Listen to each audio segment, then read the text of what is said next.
살고 지고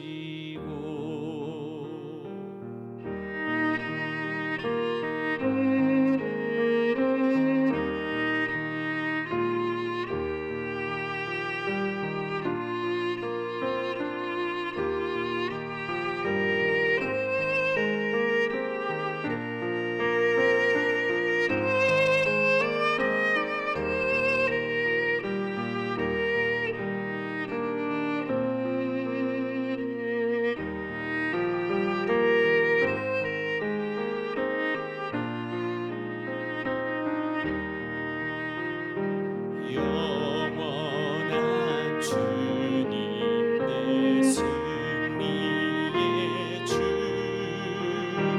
하늘의 기쁨을 주옵소서 어떠한 고난이 닥쳐와도 만유의 주여 소망 되소서.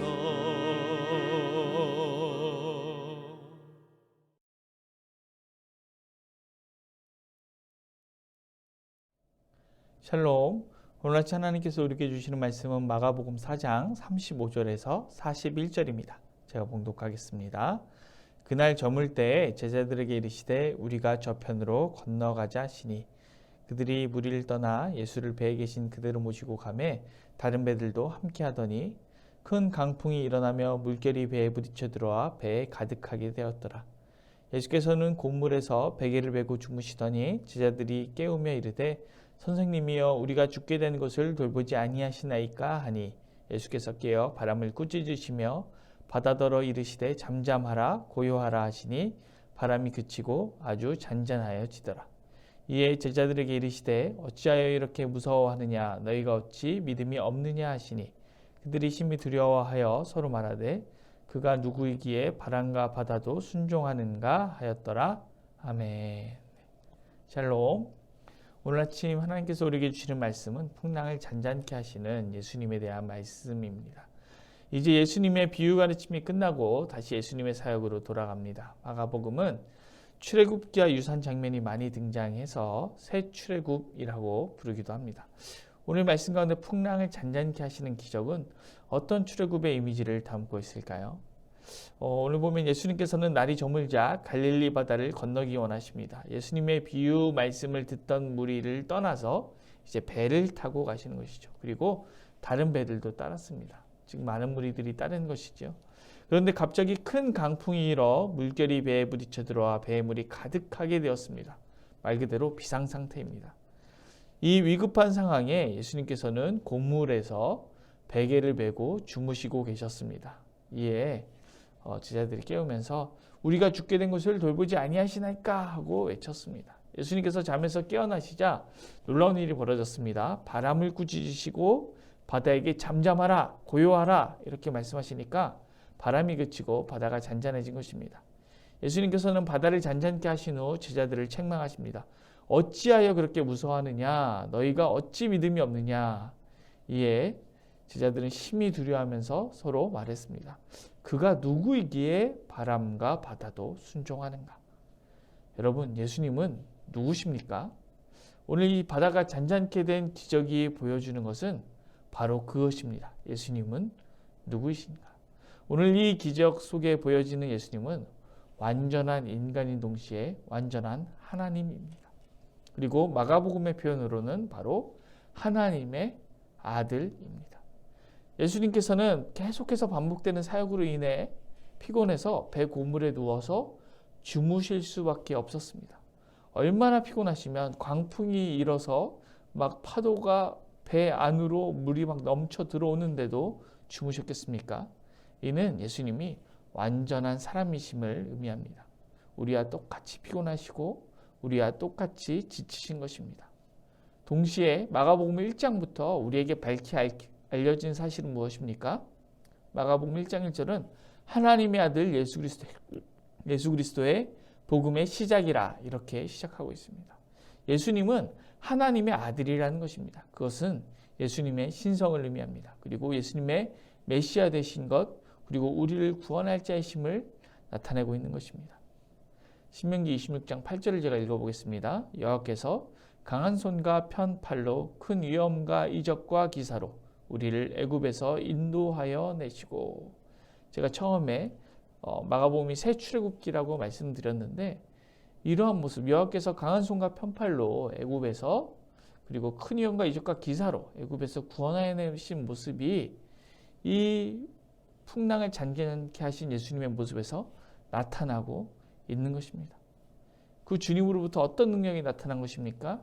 출애굽기 14장 21절입니다. 모세가 바다 위로 손을 내밀매 여호와께서 큰 동풍이 밤새도록 바닷물을 물러가게 하시니 물이 갈라져 바다가 마른 땅이 된지라. 큰 동풍을 밤새도록 제어하고 바닷물을 마른 땅이 되게 하는 놀라운 하나님의 능력, 그 능력이 예수님에게도 나타나서 이 갈릴리 바다에 있는 큰 풍랑이 잠잠케 되고 바다도 조용해진 것이죠. 출애굽기 14장 27절을 제가 읽어보겠습니다. 모세가 곧 손을 바다 위로 내밀매 새벽이 되어 바다의 힘이 회복된지라. 애굽 사람들이 물을 거슬러 도망하나 여호와께서 애굽 사람들을 바다 가운데 엎으시니. 즉 바다의 힘을 없게 하실 수도 있고 바다의 힘을 회복시킬 수도 있는 힘이 우리 예수님께 있습니다.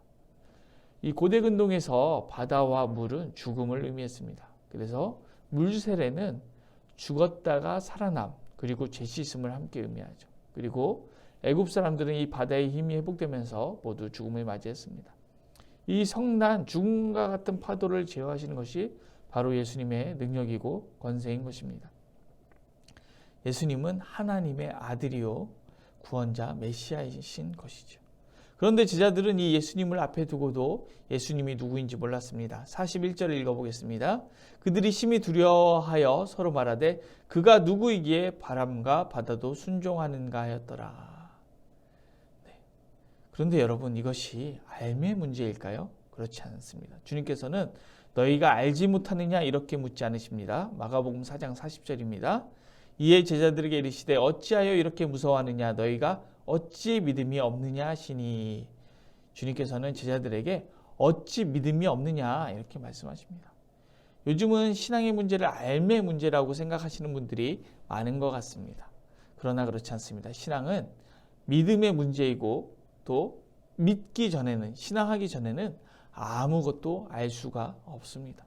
제자들이 예수님을 향하여 온전한 믿음을 갖지 못했고 그렇기 때문에 예수님이 누구인지 알지 못했습니다. 그렇다면 예수님께서 꾸짖고 계신 믿음의 내용은 무엇인가요? 그렇게 오랫동안 예수님과 함께하고 예수님께서 베푸시는 기적들을 직접 보고 또 비유로 가르치신 것들을 듣고 또 그 비유를 풀어주시는 것들을 직접 들었음에도 불구하고 제자들은 예수님이 누구이신지 모른다는 것입니다. 그것은 제자들이 예수님을 제대로 신뢰하고 있지 않음을 의미합니다. 제가 지난 주일에 설교할 때 이런 말씀을 드렸습니다. 신앙이 좋은 사람이라도 돈과 자녀 교육 앞에서는 하나님이 없다. 이것은 무슨 뜻입니까? 돈 문제와 자녀 문제에 있어서는 하나님은 안 믿는다는 것입니다. 그 문제를 잘 다루는 나의 하나님이 따로 있다는 것입니다. 지금 제자들의 모습이 그런 것입니다. 큰 풍랑과 바닷물결은 주님도 어찌하지 못한다고 생각하고 있는 것이 아닐까요? 이런 제자들의 모습을 꾸짖으셨던 주님께서 오늘 우리의 모습은 어떻게 꾸짖으실까요? 나의 삶의 여러 가지 문제들 가운데 고민하고 번뇌할 때 이 문제를 과연 주님께서 해결하실 수 있는 문제인가? 이거는 주님께서 해결하실 수 없는 문제야 라고 생각하고 계신지는 않은가요? 아니면 이 문제는 주님이 해결할 문제가 아니라 이 문제만에 다른 해결 방식이 있어 라고 생각하고 계시진 않은가요?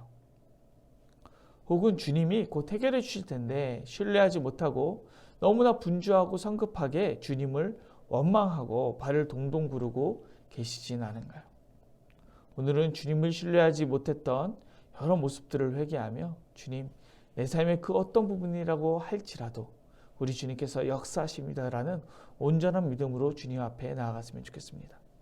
바다의 힘까지도 다스리시고 죽음의 힘까지도 다스리시는 주님께서 나의 삶의 작은 문제라고 할지라도 또 어렵고 난처한 문제라고 할지라도 다스리실 것입니다. 우리 주님을 온전히 신뢰하는 모습으로 주님 앞에 나아가는 저와 여러분 되길 간절히 소망합니다. 기도하겠습니다. 사랑이 많으신 하나님 감사합니다. 오늘도 주님을 신뢰하지 못하는 믿음 없는 모습, 어리석은 모습 회개합니다. 나의 삶의 여러 문제에서 오직 주님만을 신뢰하게 하여 주시옵소서. 감사를 드리며 예수님의 이름으로 기도드립니다. 아멘.